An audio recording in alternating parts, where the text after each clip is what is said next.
Folks, I need a minute. The Saskatchewan First Act. Sounds amazing.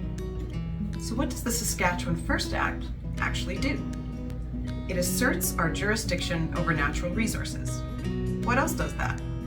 The Constitution Act, 1867. It also provides for an economic impact assessment tribunal. I don't know about you, but that makes me think of Alberta's War Room or the now infamous White Paper. Even Stephen Harper's Deputy Chief of Staff, Stephen Harper, most +1 on his India trade mission last week, even his Deputy Chief of Staff referred to the White Paper as the literary equivalent of a baby's high chair after a spaghetti dinner. Yikes. Under the Constitution Act, 1867, the feds are responsible for some things, and the province is responsible for others. That constitution was added to in 1982 with things like Section 35, which affirmed treaty rights, which aren't in here.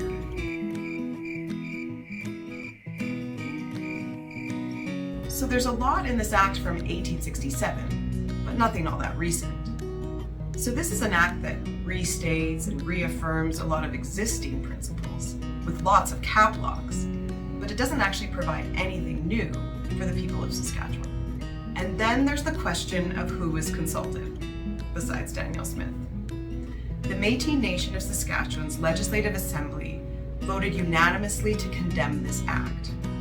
First Nations have panted and threatened court action. When the act was up in the ledge this week, many people, including First Nations and Métis representatives, filled the galleries to protest this act and voice their anger. Less than 24 hours before voting for the bill, a panicked Sask Party introduced a last-minute amendment saying, whoa guys, nothing in this act will take away from treaty rights. Indigenous communities are not satisfied and have vowed their intention to challenge the act in court. So while Scott Moe and the Sask Party government are passing stunt legislation and gearing up for more costly court battles, your power bill just went up again. We have a government that is struggling to feed, house, and properly employ its own people. We have a healthcare system in collapse. We have a government with a shrinking economy.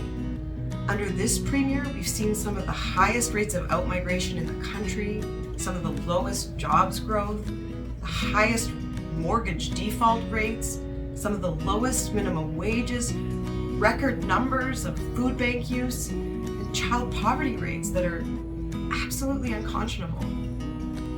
Saskatchewan governments have always fought for a fair deal with Ottawa, and the record of NDP governments on that has been strong.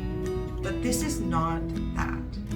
So rather than pushing to accomplish anything of note for the people of Saskatchewan, rather than digging in and fixing our healthcare system, coming up with a labor strategy, planning for the future, investing in renewable energy, we have a government that is embracing political theater and embracing stunt legislation. They think that they can distract you with an empty act called the Saskatchewan First Act, and you won't notice.